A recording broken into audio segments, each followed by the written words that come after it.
A pleasure to meet all at last. And now, we are back at it with the final entry in the MonsterVerse series. So, to put it off with a recap, we had Godzilla 2014 as the first film, followed by Kong Skull Island, which essentially makes it the oldest film in the timeline thus far, and then with King of the Monsters coming out after both films, but becoming the most recent in the timeline, and it only kept going from there with Godzilla vs. Kong, and now we have Godzilla and Kong, The New Empire. This, of course, was the film in which that some people wouldn't believe would actually turn out better than what the first Godzilla and Kong film gave us. We essentially had a unique showdown between two titans of the East and the West, eventually having to tag team with each other to take down a robotic threat that was more powerful than they anticipated. And reminder, a pretty stupid climax happened. Yeah. You might think it's getting old, but really, it's something that I just cannot let go. But what does Godzilla and Kong the New Empire have to show for it? Well, a lot of things. Even right off of the bat, we do get ourselves a good association with the likes of Kong, once again still retaining his somewhat elderly appearance. His beard is a little more prominent in this instance, and there even comes a point in which that he ends up chipping a tooth and suffering from some dental problems. I mean, he had food taken away from him while Monarch is visually identifying him, as well as many of the characters that we got from the last film. And just for the record, like the last Godzilla and Kong film, Adam Wingard was the man who was sent to direct this film. And in terms of the cast, a majority of members like Rebecca Hall, Dan Stevens, Nicola Crissa, Kaylee Hoddle, and of course Brian Tyree Henry, whom, by the way, this was a mere months before Brian Tyree Henry would also become famous for voicing D-16, the Transformers 1 variation of pre-Megatron, if you will. But that's just something else that's pretty interesting for me to point out here as well. Anyways, though, once all this business with Kong's dental issues are taken care of, in which that they literally had the tooth ripped out from his jaw, and that's quite a risk. It's one thing where Kong gets punched in the face by the 1976 remake's variation of Ann Darrow, whom in this instance was played by Jessica Lange, and the character's name is Dwan. I'm not kidding, she punches Kong in the face in the 76 remake of King Kong.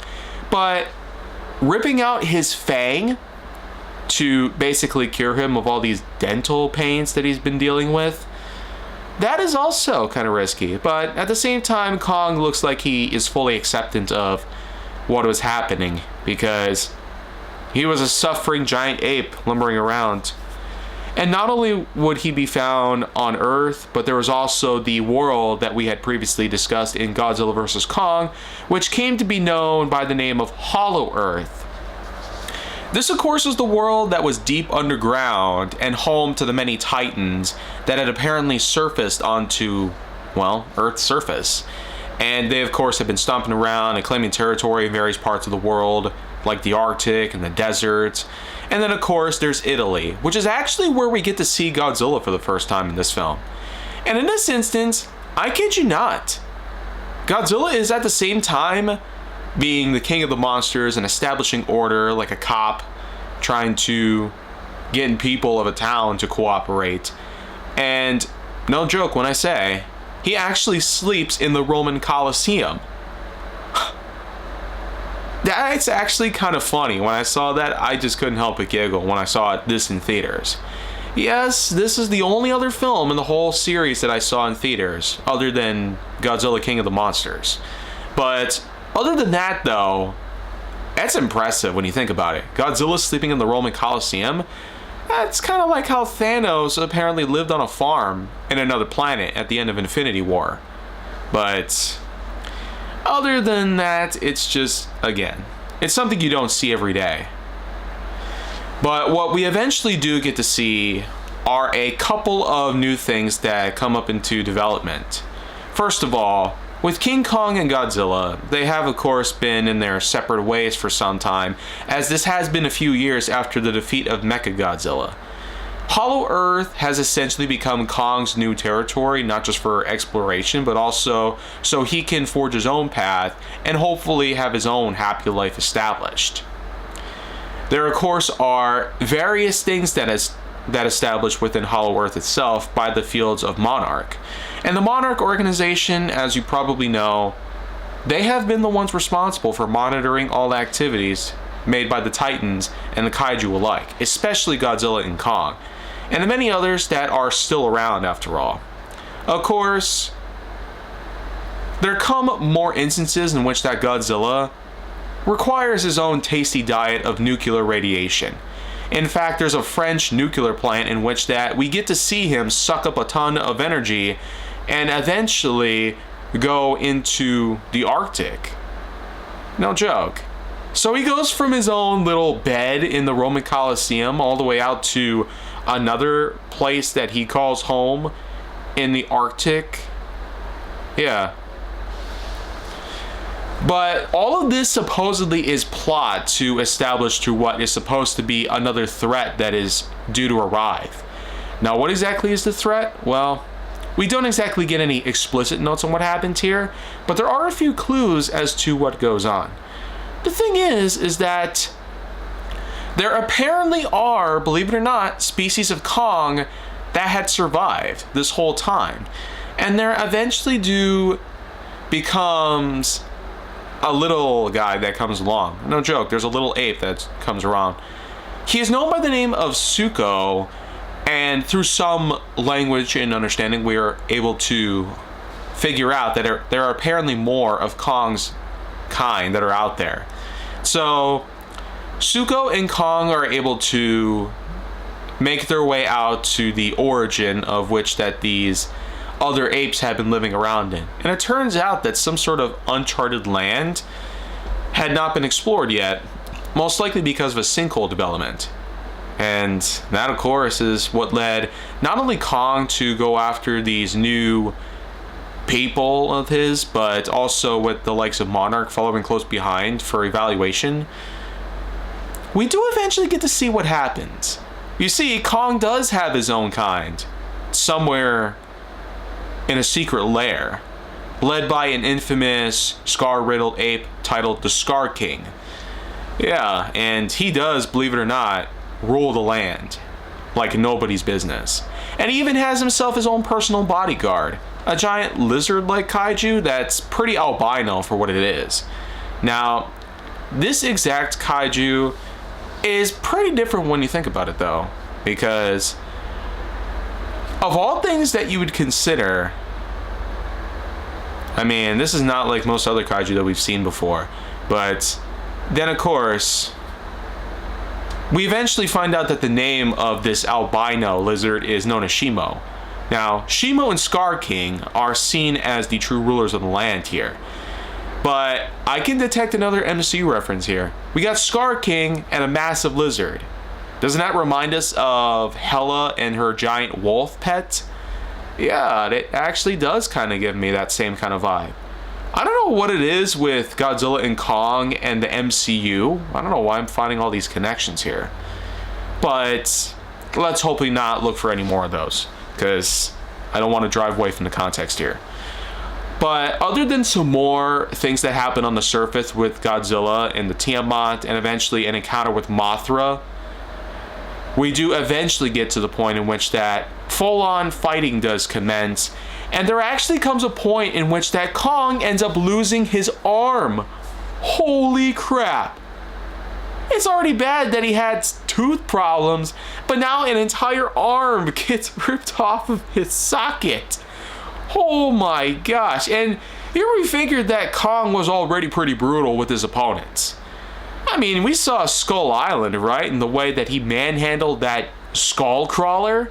And then, of course, that giant tentacle monster in the water.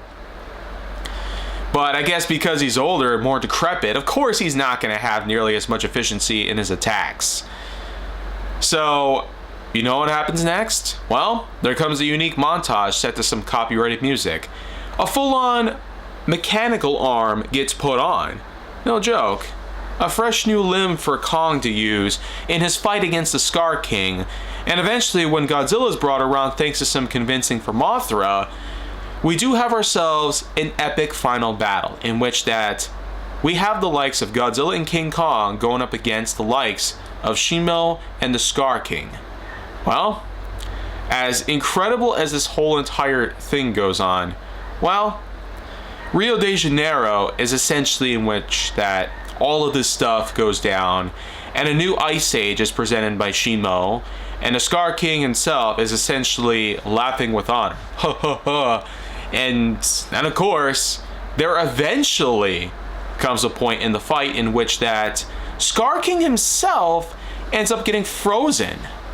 Yeah.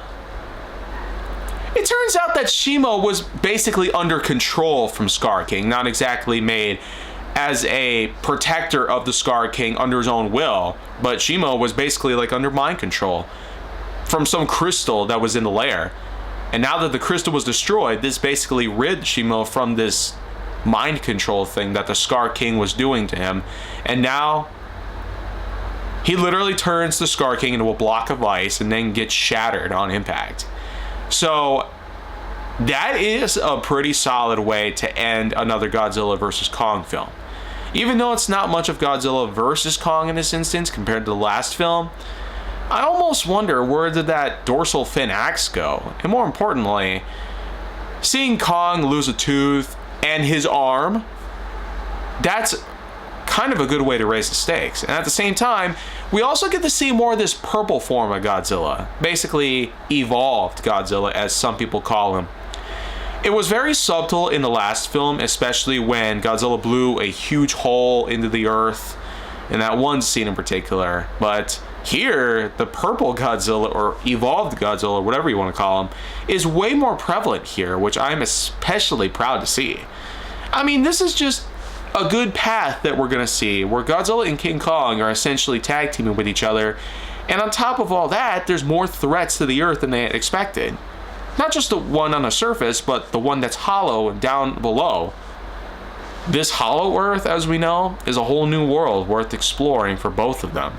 But it does seem that Kong has his own land to protect, which of course is down there, and Godzilla seemingly feels comfortable on the surface. Especially having made the Colosseum in Italy his home, that's already a pretty unique way to put this whole movie together. But apart from that and everything else, and all the human character intervention that goes on, especially with more exploration in the hollow earth and stuff, while some people might not think of it as the best film in the whole series, it's still considered one of the highest grossing in the entire series. At over $500 million it managed to get in the box office, I'd say that's a great win to get out of it. Especially when you think about the fact that next March, 14 months from now, we're expected to get Godzilla and Kong Supernova. I'm more than excited to be able to talk about that when it comes out next year. There have been details I've heard about in which that Godzilla and Kong are going to be facing off against the likes of other kaiju from the Godzilla films, like Biollante, Destroya, and Space Godzilla. Basically a majority from the Heisei era that have hardly had any new appearances since then. But as of today, we have pretty little details on that part. Although there has been some concept art and whatnot, if we got ourselves even a teaser trailer, as well as some more detailed news on what really is going to go down, not just with the plot, but with the character selection, then maybe we'll have a more clear-sighted picture on what goes on. But still, to have Space Godzilla, Destroya, and Biollante in a new kaiju film for the first time in over 30 years each, that's really the way to go. But again, we'll just wait until we see what truly happens. But until then, Godzilla and Kong, The New Empire. At the same time, there was another Empire film called Ghostbusters, A New Empire. I guess I could talk about that some other time, but in any case though, I give Godzilla and Kong, The New Empire an 8.5 out of 10.1. I can't really say it's all that much better compared to some of the others out there. Godzilla 2014 and the last Godzilla vs. Kong film sit in the lower end of things, while the other three sit in the higher form of things. I consider The New Empire to be somewhere in the middle of all 5 of the films we got so far. So, we'll just have to see if Godzilla and Kong Supernova gets any better, or they might do the opposite. Sometimes it's a gamble with the film industry nowadays. But I'm always hopeful for what the future holds, because we've been getting masterpieces all over the place. So, only time will tell what truly happens. But I'll see you guys later in films I should have talked about years ago. So, take care, everybody.